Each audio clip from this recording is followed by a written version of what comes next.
Salve, salve! Tá começando mais um Aos Fatos, o quadro em que a gente discute os temas de política de forma mais solta, mais opinativa, mas sempre de modo embasado. Eu sou Davi Carvalho, cientista político e pesquisador, e aqui estou sempre acompanhado do geógrafo, mestre em relações internacionais, principalmente fabricante da melhor cerveja de Campinas e região, o comentarista da Palavra Fácil, o inoxidável Simas. Salve! E neste vídeo nós vamos discutir o tema mais importante, não só deste ano, mas dos últimos 4 anos. A derrota do governo Bolsonaro, mas calma, eu sei que você já sabe sobre isso. Nós vamos desdobrar o legado de horror deste desgoverno. Alguns apontamentos sobre o esgarçamento institucional que o bolsonarismo gerou, mas também no âmbito das relações pessoais. Todos nós fomos afetados de alguma maneira, não fomos? Aliás, se você tem algo a dizer, já vou te pedir. Larga seu comentário aí. Nossa função aqui é instigar o debate, principalmente. Nós vamos adorar comentar sobre o que você tem a dizer. E também larga seu like, se inscreva no canal, acione o sininho. É importante para você receber a notificação de vídeos novos. E dessa maneira você ajuda enormemente o Política na Cabeça, porque a gente está apenas começando. Então olha só.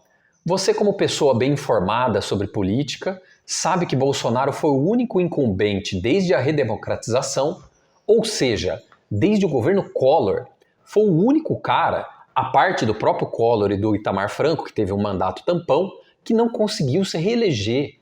FHC conseguiu, Lula também e Dilma idem, menos o Bolsonaro. As razões para isso a gente já sabe muito bem, né? Foi um governo horroroso em múltiplos aspectos. E aqui a gente quer discutir um pouco mais profundamente os aspectos institucionais e também as questões das relações pessoais, o como elas foram esgarçadas em função de um bolsonarismo que surgiu na sociedade brasileira de modo inesperado.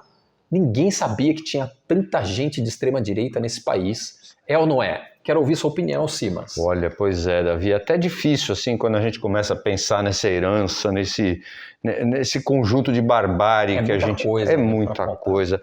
São os atentados ao nosso sistema de vacinação, são os atentados ao nosso sistema eleitoral, ao nosso meio ambiente. Cada um dá uma conversa à parte igual a educação. A educação. A militarização do governo. Olha, não tem fim. Mas se eu tiver que escolher, eu vou começar aqui por uma questão que me parece central. O Brasil sai mais fraco, sai menor destas eleições. Por quê? Porque um conceito essencial para o mundo que a gente vive hoje, que é o conceito de nação, está sendo posto em xeque. A gente já falou um pouco sobre o conceito de nação naquele vídeo do bolsonarismo como seita. Quem não assistiu, ó, o card vai aparecer aqui, quando a gente discutiu a ideia do Yuval Harari, a ideia daquele historiador israelense, do Sapiens, muito bem, de que a nação é uma ideia, ela é um delírio, ela é uma ficção, ela é uma imaginação compartilhada. Mas não por isso, ao contrário do que alguns que comentaram, ficaram até meio incomodados com a nossa fala, não por isso ela é algo ruim. Sim. Pelo contrário, para o Harari, a nossa capacidade de compartilhar coisas imaginárias, ficções, por exemplo, é um elemento evolutivo, um elemento que permitiu, por exemplo, que a gente se unisse. E produzisse tanta coisa grandiosa. Perfeitamente. Ele não usa o termo ficção no sentido negativo. Tem que fazer essa ressalva que algumas pessoas interpretaram errado ali na nossa fala, mas a nação brasileira sempre foi uma coisa muito bem construída. Então, a gente sempre teve diferenças internas. Você pega lá as eleições PT-PSDB lá em 2014, por exemplo, havia uma certa polarização, não é o melhor termo, mas havia um extremismo na sociedade, ou uma divisão, melhor dizendo, na sociedade, mas passadas as eleições, isso perdia força. E de novo o país passava a se ver como uma coisa só. Estava dentro da normalidade. Exato. Quer dizer, existia uma ideia que a gente chama de comunidade ou de senso de destino comum. Que é a ideia de que todo mundo está ligado a alguma coisa. A ideia de que eu, você, um habitante do Acre ou do Rio Grande do Sul, estamos ligados a uma coisa. Essa coisa não é física e visível, mas ela é um imaginário que é a nação. Só que com o bolsonarismo agora nós conhecemos um lado novo nesse processo, né? A gente vai ver o país se dividir de um jeito praticamente irreconciliável. Eu fico pensando aqui, sim, mas por causa da internet, em grande medida, as pessoas que pensam de forma semelhante, elas se encontram, se retroalimentam. Uma pesquisa muito recente da Quest, que fez várias pesquisas muito boas nas eleições, eles andam pesquisando a questão da polarização. E 1/5 dos brasileiros recebem e se alimentam em termos de informações a partir de Revista Oeste, Jovem Pan, mídias de extrema-direita, né? Gazeta, Jornal da Cidade Online, ou seja, mídias de extrema-direita ligadas ao bolsonarismo. E esse pessoal vai continuar nessa esfera. Sem dúvida, as redes sociais e a internet potencializaram essa tendência. Tanto é que a gente vê que isso não é um fenômeno só brasileiro. Ia dizer isso, vários países passaram por esse processo aí de divisão. E o caso americano é muito sintomático. Eu gosto muito do exemplo americano. Porque o presidente Walker Bush, o Bush filho, foi um presidente bastante controverso. Foi o presidente da guerra contra o terrorismo. Sim. E ele baixou uma legislação, o Ato Patriótico, aprovou o Ato Patriótico com uma aprovação enorme, com um apoio enorme, e conseguiu depois manter sua maioria nas midterms, aquelas eleições de meio de mandato que os presidentes passam. Que tradicionalmente perdem. Normalmente perdem ou o controle da Câmara ou do Senado, ou as duas. E ele conseguiu manter o apoio, manter a maioria na Câmara e no Senado, conseguiu o apoio de parte dos democratas para manter o ato patriótico. Por quê? Porque existe esse sentimento de nação. Nós somos os Estados Unidos, estamos sendo ameaçados pelos terroristas. É uma narrativa discutível, mas ela serviu para unir a população. Quer dizer, por alguns períodos é como se não existisse mais republicano e democrata. Todos somos americanos. E aqui no Brasil a gente tinha esses momentos, né? Parece que agora a gente caminhou para uma situação de país dividido mesmo. Você foi falando, eu fiquei lembrando da Copa, né? Esse era um momento de união. Nossa. E agora a extrema-direita bolsonarista nos manteve rachados, inclusive na Copa. Na Copa, exatamente. E muita gente, o campo progressista não queria nem usar as cores. Isso. A camiseta verde e amarela. A camiseta, a politização do jogador. Também, o Neymar e o Pombo, né? Isso. Neymar se contundiu, muita gente no campo progressista vibrou. Absurdamente comemorar um negócio desse, né? Porque, no final das contas, quem se enfraquece é o país. No final, nós somos uma coisa só, nós temos uma união aqui tácita, gostemos ou não, e a gente precisa entender que cada um está ligado por essa coisa imaginária chamada nação, mas muito importante. Ou seja, a extrema-direita tem o condão, né, para usar um termo antigo, tem essa capacidade de cindir a nação, né, de rachar sem dúvida. O país. Talvez a extrema-esquerda tivesse também, como ela é muito pouco numerosa, a gente não vê isso, pelo menos aqui no Brasil, acho que em nenhum outro lugar do mundo. Mas quem tem feito isso é a extrema-direita. Isso começa a entrar no cotidiano das pessoas. É o caso do médico que não quer atender uma pessoa porque ele é de esquerda. É o caso da lista dos comércios petralhas, não compre naquele comércio. É o Papai Noel em Santa Catarina hostilizado porque foi do PT lá no passado. E o período eleitoral foi recheado dessas situações, né? Pois é. Pode ser que diminuam, né? Vamos torcer para isso. Mas vão continuar acontecendo, é terrível. Pois é, porque o maior prejudicado é o Brasil. Nós somos um país mais fraco a hora que a gente vira um país com duas nações. E vamos lembrar, o cara que venceu, o Bolsonaro não só foi derrotado, ele foi derrotado pelo seu pior desafeto. Né?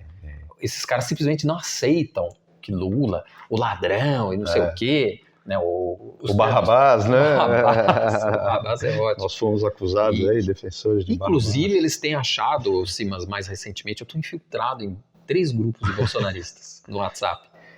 Como o capitão não se mexe, tá melancólico, aliás, se você não viu o nosso vídeo sobre isso, fica aqui no card também, como a gente opina, levanta hipóteses, né, para explicar a melancolia recente do Bolsonaro, que está lá derrotado em múltiplos sentidos.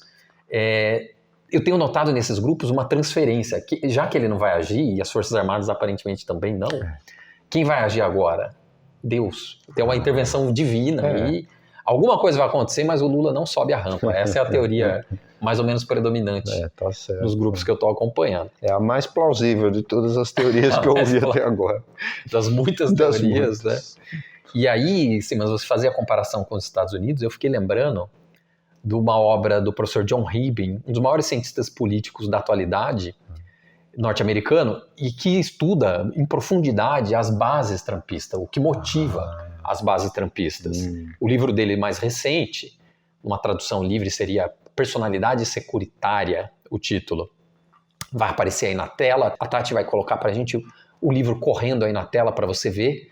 Ele abre esse livro falando que, do ponto de vista, pelo menos do mundo ocidental, entre 15% a 20% da população tem essa perspectiva, né, fascistoide, extremista, né, de extrema direita, por assim dizer. Mas isso é realmente preocupante e é duro a gente admitir que talvez a gente vai dormir com esse barulho pro resto da vida. Mas o que a gente precisa é que essas pessoas se enquadrem no limite da lei. E o que a gente está vendo é um extremismo de extrema direita fora da lei, pensando em explodir um caminhão de combustível. Tá nesse nível a coisa. Ou seja, ou as instituições funcionam e enquadram essa galera mais extremista, ou nós teremos problemas aí por tempo indeterminado. Né?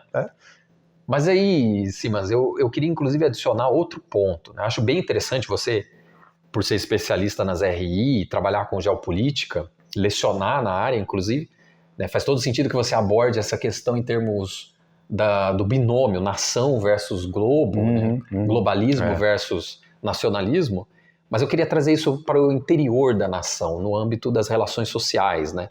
Pitadas de sociologia e ciência política. O que eu estou querendo dizer, assim, mas a meu ver, e tá aqui o camaradinha Tito, que nunca me deixa mentir, no meu entendimento, o legado mais tenebroso do bolsonarismo foi e tem sido o esgarçamento das relações sociais. Das relações pessoais mesmo, familiares, de amizade e até mesmo amorosas. As pessoas estão simplesmente rachando. Sair de grupo de família, por exemplo, o WhatsApp, virou mato. Né? É o básico. Mas tem coisa muito pior acontecendo. Realmente. Pais e filhos, né? Deixando de falar irmãos, uma coisa... Tem coisa mais problemática do que isso, né? É um negócio horroroso. E o bolsonarismo, ao criar essa cisão que você bem apontou no âmbito nacional, isso reflete também no âmbito micro ali, no interior das famílias. Sim. Há inúmeros casos, por exemplo, de jovens homossexuais que saíram de casa porque os pais não apoiavam o Bolsonaro. E aí você não tem como ficar com um pai bolsonarista fervoroso. Perfeitamente compreensível, né? Claro, E é interessante como a sociedade brasileira se engajou na política de uns anos para cá, né? Antes as pessoas não ligavam tanto. Com a internet isso se tornou uma coisa passional, visceral, e aí isso chega mesmo no dia a dia das pessoas. Sim. Isso, de novo, né, não só no Brasil, no mundo todo, né, as pessoas se encontram muito facilmente quem pensa parecido. E agora estou lembrando de uma outra intelectual norte-americana, a professora Ingrid Haas, com quem tive a oportunidade de ouro de fazer aulas, de assistir a disciplina na Universidade de Nebraska-Lincoln, que ela trabalha assim, mas com o tópico do empoderamento. E ela mostra, com estudos da psicologia política e da psicologia social, a questão do empoderamento, como você consegue reproduzir aquilo acontecendo em escala quase que laboratorial. Olha isso, em estudos muito bem desenhados, que eles conseguem demonstrar como esse fenômeno do empoderamento ocorre, né, entre humanos. Agora, isso acontece em todos os polos do a gente tende a vincular com a esquerda. Isso, porque os empoderamento feminino. Justamente. Esses são os exemplos que ela dá em aula, inclusive. Porque o campo progressista se apropriou desta forma de explicar, né? Inclusive do ponto de vista muito positivo, de ver nisso algo muito positivo. Mas vamos perceber que quando Bolsonaro, um fascistoide, ganha as eleições, ele empodera quem pensa parecido com ele. Isso. E aí você passa a aturar gente na sua família, gente em consultório médico falando, eu contive o verbo aqui, eu pensei em coisa pior, falando barbaridades, coisas horrorosas, porque foram empoderados, porque um deles chegou na presidência da República. Gente que era machista, racista, homofóbica. E perdeu a vergonha. Perdeu a vergonha. Saíram do armário. Se vê absolutamente no direito de afrontar o outro ou a opinião dos outros. Agora, imagine o impacto na saúde mental das pessoas, né? Eu mesmo admito, tenho um relato pessoal para contar, tanto do esgarçamento de relações pessoais, um amigo de infância que infelizmente tive que afastar das minhas relações, porque o sujeito se transformou num bolsonarista desses que espumam pela boca, um negócio assim absolutamente horroroso. Uma pessoa com quem você não consegue ter nem mesmo uma convivência virtual, né? Assim, absolutamente inviável. Fica difícil. Porque o impacto na gente é do ponto de vista da saúde mental mesmo. Claro. A frustração, Simas, ela muitas vezes se transforma em raiva. Me peguei, admito, e quero que você comente aí se aconteceu com você também, tendo grandes momentos de raiva desse desgoverno. Acredito. Durante a pandemia. Acho que todo mundo passou por isso um pouco, né? E imagino que os apoiadores também do presidente também, a seu modo, né? Mas aí eles são, né? Eles são o ódio em essência. Pois é, mas quer dizer, o mal-estar é geral, né? Sim, é geral. Você aponta bem, você tem razão. Né? A tendência é que quando a gente está conversando sobre essas coisas, a gente tenta ver só da nossa perspectiva política. Mas no final todos perdemos, é isso que eu quis dizer. Sem dúvida. Embora... Também não dá para desumanizar o adversário. Isso, exato. Né? Agora, eu vou levantar uma coisa curiosa. Nesse processo que alguns chamam de polarização ou de acirramento das diferenças, eu vejo uma coisa positiva brotar, involuntária. Que é o seguinte, até a eleição de 2018, os apoiadores do Bolsonaro eram radicalmente contra qualquer tipo de programa social. Tipo Bolsa Família. Exato. Isso aí é sustentar vagabundo, é a gente que trabalha sustentando os vagabundos e tudo mais. Né? Bom, Bolsonaro precisou recorrer a esse expediente de algum tipo de programa emergencial. Em parte por causa da pandemia, em parte porque ele viu que isso tinha a ver com resultados eleitorais, né? A gente viu a gastança aí às vésperas da eleição. Mas o que se colheu disso que eu acho muito positivo? Um certo consenso. Pela primeira vez aí nos últimos anos, a sociedade se aproximou numa ideia que agora está nos dois campos, que nós precisamos ter política social, nós precisamos ajudar as populações mais pobres. Qual é o caminho, que tipo de política, tudo isso está em aberto, cada grupo tem a sua visão. Mas é um consenso que se produziu muito interessante. Mas com um detalhe, né, Simas? Tenho certeza que você há de concordar que o governo Bolsonaro toca um programa social como esse com fins eleitoreiros, claro. Explicitamente eleitoreiros. Talvez o PT também tenha algo de eleitoreiro, mas havia sim uma arquitetura social nesse programa. Sem dúvida. O fato maior é que isso abre caminho para que esse tipo de política se torne política de Estado. Não mais a política de governo. Sim. Seria o ideal, que não importa quem está no poder esquerda, direita ou centro, nós tivéssemos a garantia de que essas rendas mínimas básicas, né, ou algo semelhante. Lembrei disso. Suplicy vai curtir esse vídeo. Pois é, o cara está falando aí há quantos anos, né? Aconteceu na prática a renda mínima, né, de cidadania. Pois é, que curioso, né, que efeito inusitado, mas é um efeito positivo. Sim. Legal, sim, mas legal você apontar isso, porque a gente fazendo um vídeo sobre o legado de horror do bolsonarismo e a gente consegue concluir com uma nota positiva. Essa é uma conquista. Muito bem apontado, realmente. Seja por motivações escusas ou não, é uma conquista deste tempo, dessa quadra histórica. Provavelmente veio para ficar. Ninguém vai ter coragem de mexer nisso daí enquanto o país for extremamente desigual, como é. Isso. Muito bem observado. Teria algo mais a acrescentar, Simas? Olha, tem muito para a gente acrescentar, mas a gente vai ter que voltar. Vou ter que voltar em outro vídeo. Mas o que eu tenho a acrescentar é que a gente, sinceramente, espera que esse extremismo todo aí, ele ceda, que a gente volte a ter um sentimento de solidariedade e de pertencimento a essa coisa comum chamada Brasil. A gente entende que nós estamos no mesmo barco. Então. A gente pode não gostar do piloto, mas do maquinista do trem, mas o trem está levando todo mundo. Então, é bom o trem não descarrilhar, não capotar. Vamos ver a partir do ano que vem se isso melhora, né? Assim esperamos. Mas voltaremos a tratar desses tópicos todos e vários outros vídeos. E esse daqui vou encerrando e, como sempre, vou te pedir, larga seu like aí, se inscreva no canal, acione o sininho, senão você não recebe as notificações e, principalmente, deixe seu comentário. Foi impactado pessoalmente, diretamente pelo bolsonarismo? Provavelmente foi. Conta sua história aí. A gente vai adorar debater com vocês nos comentários, porque a função do canal principal é instigar a reflexão e o debate. Além, claro, de trazer um conhecimento aqui e ali. É ou não é assim, mas... É isso mesmo. O debate faz a gente crescer, é isso mesmo. Precisamente isso. E dessa forma você ajuda enormemente o Política na Cabeça, porque a gente está apenas começando. Até a próxima!